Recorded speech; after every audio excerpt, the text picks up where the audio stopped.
cause du péché de ses enfants. Parce que ses enfants aussi travaillaient à l'église, mais ils avaient un mauvais comportement.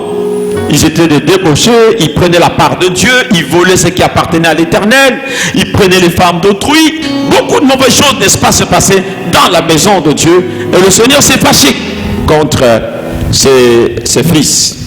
Et il a parlé au père que non, fais attention avec tes enfants, ils ne me respectent pas. Le père, au lieu de gronder ou de prendre des décisions sur ses enfants, il a laissé faire. Il leur a parlé légèrement. Et Dieu n'a pas apprécié la manière dont le sacrificateur, le patron, avait parlé à ses enfants. Le Seigneur a dit, je veux te frapper, toi et tes enfants, vous mourrez et je vais vous arracher le sacerdoce. Qu'est-ce qui s'est passé? Un jeune homme grandissait dans le temple, du nom de Samuel. Samuel connaissait Dieu. Ne connaissait pas encore Dieu, il venait à peine de le connaître. Et c'est à lui, au lieu que la parole soit adressée au grand pasteur, la parole a été adressée à un jeune enfant. Et Dieu a montré à ce jeune enfant, va dire, voilà ce que je vais faire. Je vais détruire la maison d'Élie, le sacrificateur, à cause du péché. Et d'ailleurs, quel que soit ce qu'ils feront, je vais les détruire. C'est vrai que le Seigneur, Dieu des armées, il prend parfois des décisions radicales à l'égard de certaines personnes. Mais ce qui me touche, c'est le comportement de cet homme, Élie le sacrificateur. Le matin, il appelle le petit Samuel. Dis-moi, qu'est-ce que Dieu t'a dit? Samuel tremblait, il ne voulait pas parler. C'était des paroles graves. Il y a parfois des prophéties, on a du mal à le dire à la personne. Mais le sacrificateur a dit, tu ne me dis pas, je vais prier Dieu que Dieu te maudisse. Donc le petit a tout déballé. Quand il a entendu la sentence de Dieu contre lui, il ne s'est pas comporté comme Ézéchias. Ézéchias, on lui a parlé de la mort, qu'il mourrait. Mais il a dit, Seigneur, je t'en supplie, accorde-moi encore du temps. Élie, le sacrificateur, lui-même de sa propre bouche, et il dit, il est l'Éternel, qu'il fasse ce que bon lui semble. Il a donné carte verte à Dieu pour que Dieu l'élimine. Vous êtes d'accord avec moi? Et l'Éternel a dit, bon, comme tu l'as voulu, comme tu l'as dit, et ça va se passer comme ça. Et ça s'est passé comme ça. Les enfants d'Élie sont morts. Lui-même, Élie, quand il a appris qu'on a arraché l'arche de l'Éternel, la Bible déclare qu'il a fait une crise, il est tombé et il est mort. Ils sont morts à 4 en un seul jour. Ces deux fils qui étaient les sacrificateurs, lui-même et l'enfant, et disons la femme de l'un de ses fils. 4 personnes sont mortes, 4 personnes du haut rang. Le deuil était grand. Mais tout cela s'est passé à cause de la confession de cet homme. Je me suis dit, mais pourquoi Élie n'avait pas dit que Seigneur, tu es l'Éternel des armées, je t'en supplie. Si Dieu allait refuser de lui pardonner, ça c'était le problème de Dieu. Mais lui, il n'a même pas osé supplier Dieu. Il a seulement dit, il est l'Éternel, qu'il fasse ce que bon lui semble. C'est sa confession qui l'a condamné. C'est ce qu'il a dit qu'il a condamné. L'autre avait une confession, il a dit, Seigneur, laisse-moi encore quelques temps de vivre. S'il te plaît. Et c'est là qu'il a rappelé à Dieu. Rappeler à Dieu les bonnes œuvres, ça vient après. Ce qui compte, c'est d'abord la première parole qui sort de ta bouche. La première parole que tu dis, Dieu est miséricordieux. Il allait peut-être pardonner à Élie. Parce que plusieurs personnes ont fait ça aussi. Ils ont eu des cas où Dieu a dit, je vais te frapper. Mais la personne, même le roi Akab, qui était méchant, sa femme Jézabel tuait les gens. Mais le jour où Dieu a dit à Akab, je veux te détruire, Akab s'est humilié. Il a changé d'attitude. Et Dieu envoie encore le prophète dire à Akab, je ne te frapperai pas toi, mais je frapperai tes enfants. C'est pas à ton tour que le malheur va arriver.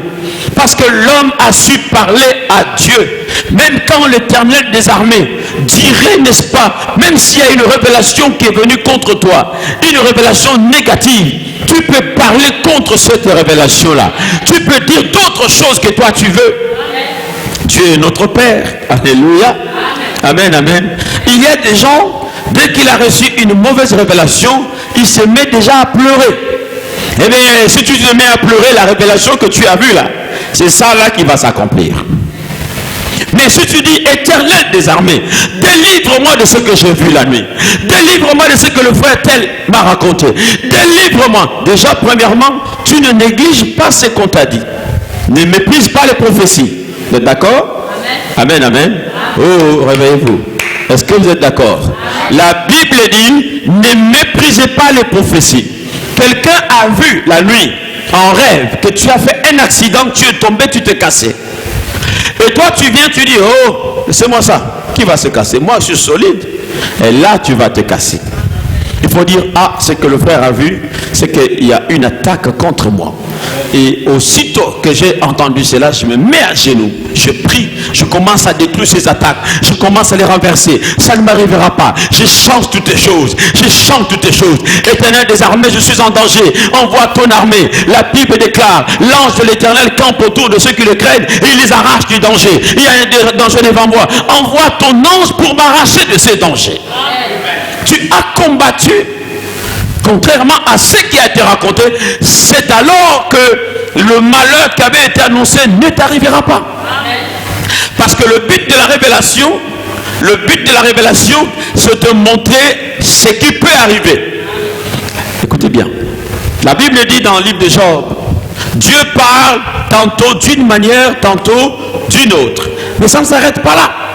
La Bible dit, afin que son serviteur ne tombe pas dans le trou. En fait, quand la révélation sort, le but, Dieu te le montre pour que tu ne tombes pas dans cela.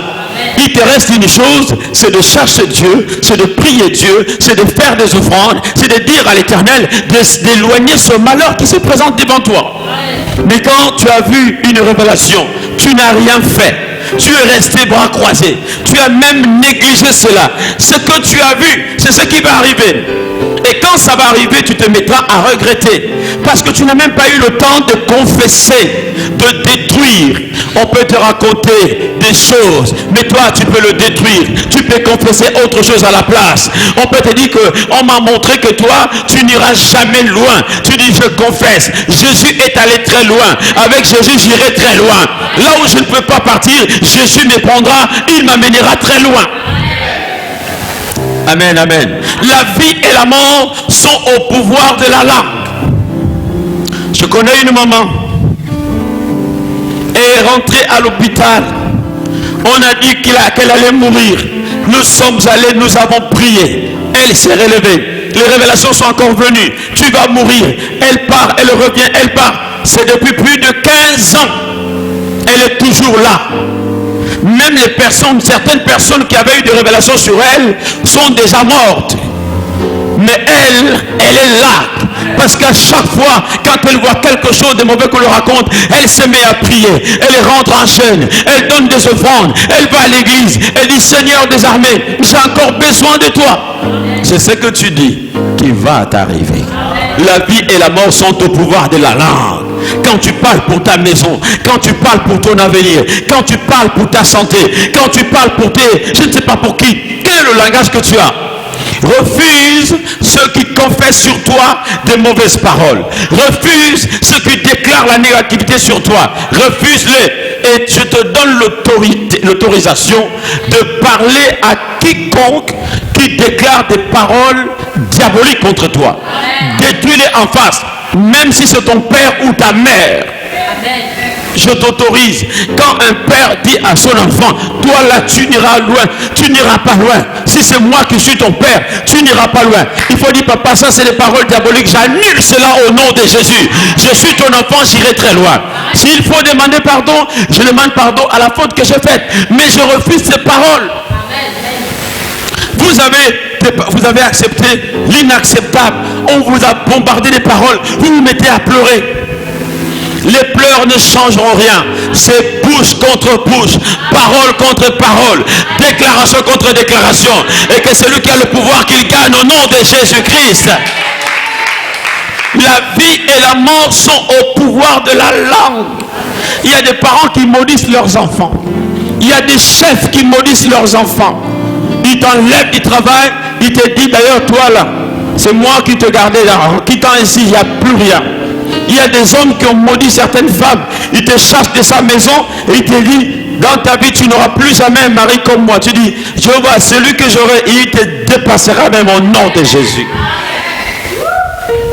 Amen, amen. La vie et la mort sont au pouvoir de la langue. C'est ce que tu déclares qui va arriver dans ta vie.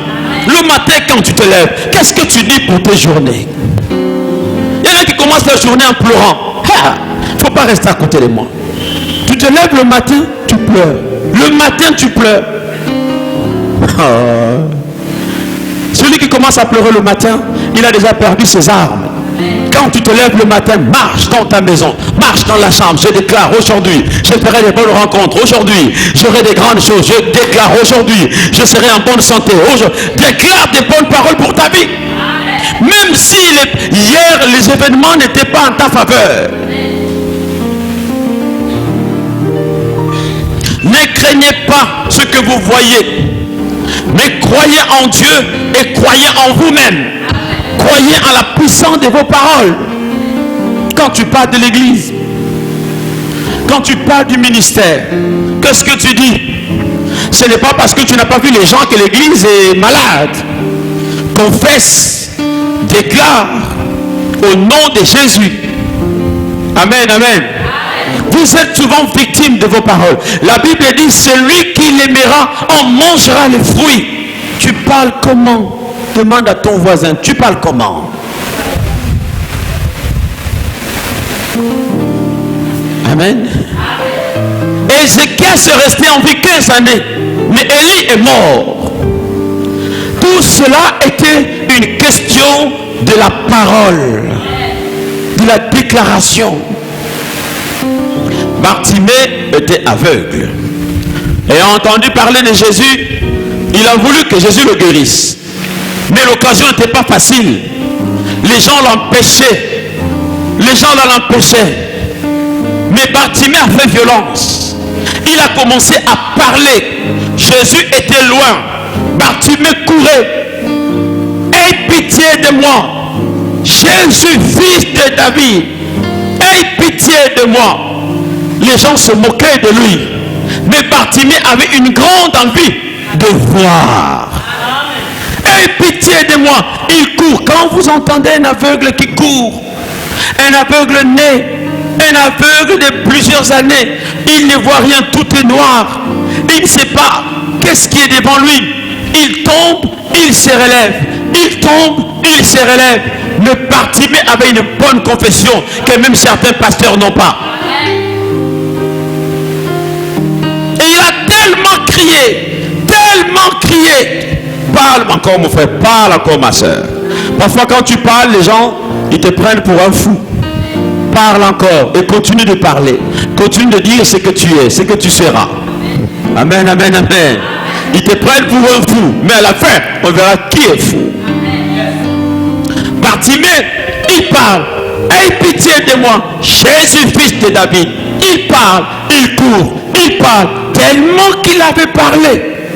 Le bruit de Bartimée sont arrivés aux oreilles de Jésus. Jésus se retourne. Il dit, qui crie comme ça? On lui dit, c'est Bartimée. C'est qui? Bartimée l'aveugle. Alors amenez-le-moi. Les gens, c'est là où les gens ont changé de discours. Ah, il a entendu. Il t'appelle. Vas-y. Eux qui disaient, arrête de parler, tu déranges. Toi, tu n'as aucune valeur. Ils ont changé de langage. Vas-y. Il t'appelle. Et la Bible déclare, Zachée voyant qu'en courant, il faisait, et donc il était bloqué par le manteau qui le faisait tomber. Il a dit, même si je vais aller nu, on s'en fout. Il enlève le manteau et il court. Je ne sais pas en quelle tenue il avait couru. La Bible nous parle qu'il avait enlevé son manteau. Il a couru et il est allé s'agenouiller devant Jésus. Jésus lui pose la question. Écoute bien. Jésus lui pose la question. Que veux-tu que je fasse pour toi? Bartimée n'a pas dit, donne-moi l'argent, donne-moi le monde. Non, il a dit, je veux seulement voir. Et Jésus lui a dit, qu'il te soit fait selon ta foi. Or la foi, c'est une confession. La foi est une ferme assurance, une démonstration des choses qu'on ne voit pas. Celui qui a la foi, il parle des choses en quoi il croit. Je veux voir, Jésus lui a dit, qu'il te soit fait selon ta foi. À l'instant, il a touché. Bartimée a vu. Quel miracle! Mais Bartimée lui-même a créé son miracle. Crée ton miracle. Crée le miracle de ta vie. Sinon, tu vas envier les gens pour rien. Et quand tu ne crées pas dans ta vie, tu vas envier les gens et tu vas devenir, n'est-ce pas, jaloux des autres. Tu vas commencer à critiquer ceux qui avancent. Mais ceux qui avancent parce qu'ils croient qu'ils peuvent avancer. Ils croient que Dieu est avec eux. Ils croient que ce qu'ils disent peut arriver. Et cela arrive. Change ta manière de parler. Change ta manière de parler. Moi, je ne pleure pas, mais je confesse. Amen. Je dis des choses avant que les choses n'arrivent. Je crois aux choses avant que les choses, je les obtienne. C'est grâce à cela que je peux parler pour quelqu'un, croyant qu'il peut changer de vie. Un pasteur, il doit croire en ses paroles, sinon ses prières n'ont pas d'efficacité. Tu ne dois pas prier pour quelqu'un en déclarant des paroles auxquelles toi-même tu ne crois pas. Amen. Amen, amen. La vie et la mort sont au pouvoir de la langue. Madame, si monsieur maudit les enfants, il faut dire non, non, il ne faut plus faire ça. Monsieur, si madame maudit les enfants, non, non, il ne faut plus faire ça. Même si l'enfant est turbulent aujourd'hui, parlons de bonnes choses pour qu'il change. Ce n'est pas en le maudissant qu'on va le changer, au contraire, on le cloue encore. Parce que vous ne savez pas que certains enfants, ils sont turbulents, ils sont victimes des esprits, victimes des choses que vous-même, vous avez fait dans le passé. Et eux, ils sont en train de payer, et vous les maudissez encore. Au lieu de changer les choses, vous les empirez encore. Amen. Amen, amen. Un pasteur qui fait un ministère, il doit croire à toutes les personnes que Dieu lui envoie. Faibles ou forts, il doit croire que ce sont des valeurs que Dieu m'envoie. Ce sont des potentiels que Dieu m'envoie. Et il doit les encourager un à un, chacun selon son domaine. Il croit à l'avenir de chacun. Un père, une mère qui fait des enfants, il doit croire que ces enfants ne sont pas venus pour demeurer, n'est-ce pas, je ne sais pas comment. Ils sont venus pour qu'ils soient meilleurs. Amen. Amen, amen. Regardez par exemple, l'enfant vient avec un bulletin à la fin de l'année, il n'a pas gagné. Il a échoué, il redouble. Et toi, le seul marteau que tu as à main, tu mets là. Ma boule. Voilà.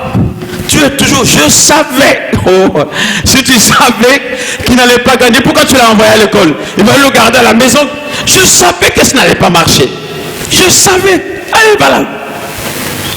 Le lendemain, l'enfant est en train de manger, c'est au moment où l'enfant mange que tu le coupes l'appétit. Regarde comment il mange. Il vient avec des zéros, de bulletins des zéros. Tu me finis le riz à la maison. Tu le bombardes encore des paroles, tu le coupes. L'enfant mange avec des pleurs. Mais quand l'enfant est échoué, tu le fais asseoir. Gronder, c'est pas mal. C'est bon. Tu dis, voilà ce que tu as fait. C'est pas bon. J'ai pas aimé. Mais après, tu le prends de côté. Je veux que tu changes les choses l'année prochaine. On va encore supporter. Je crois en toi. Si tu te donnes vraiment, tu vas t'en sortir. Je sais que tu es intelligent. Seulement peut-être que tu as trop regardé la télé, tu as négligé. L'année prochaine, ne néglige pas. Vous voyez, l'enfant, il va se dire, ah, je croyais que maman ou papa allait m'enfermer dans la chambre pendant 2-3 jours. Mais là, ils m'ont encouragé. Et tu dis à l'enfant, ne me fais pas honte. Donne la joie à ton père. Ramène un bon bulletin l'année prochaine. L'enfant va se battre. Parce que tu lui as donné des paroles d'encouragement. Et quand il va sortir et rencontrer ses amis qui sont passés en classe supérieure, qui vont dire, ah, toi tu es resté, dit, non, non, non, allez-y, je vous suis. Je viendrai vous retrouver. Parce qu'il a reçu la parole de son père qui lui a dit, je crois en toi. Je sais que tu es intelligent. Si tu fais mieux l'année prochaine, tu passes en autre classe. Ce sont ces paroles qui encouragent. Parfois, vous détruisez vous-même vos propres valeurs. Vous détruisez votre progéniture. Ce n'est pas mal de taper un enfant pour le corriger, mais il ne faut pas le laisser là. Il faut lui montrer la porte de sortie. Amen, amen. S'il a commis une erreur, corrige, n'est-ce pas, cette erreur qu'il a commise. Mais ne le laisse pas là. Montre-lui une porte de sortie. Parce que dans la vie, il y a beaucoup de personnes qui ont mal commencé, mais qui ont arrangé, qui qui ont bien fait les choses, et aujourd'hui c'est même des personnes plus importantes que les premières. N'oubliez pas le principe de la Bible, les premiers peuvent devenir les derniers, et les derniers peuvent devenir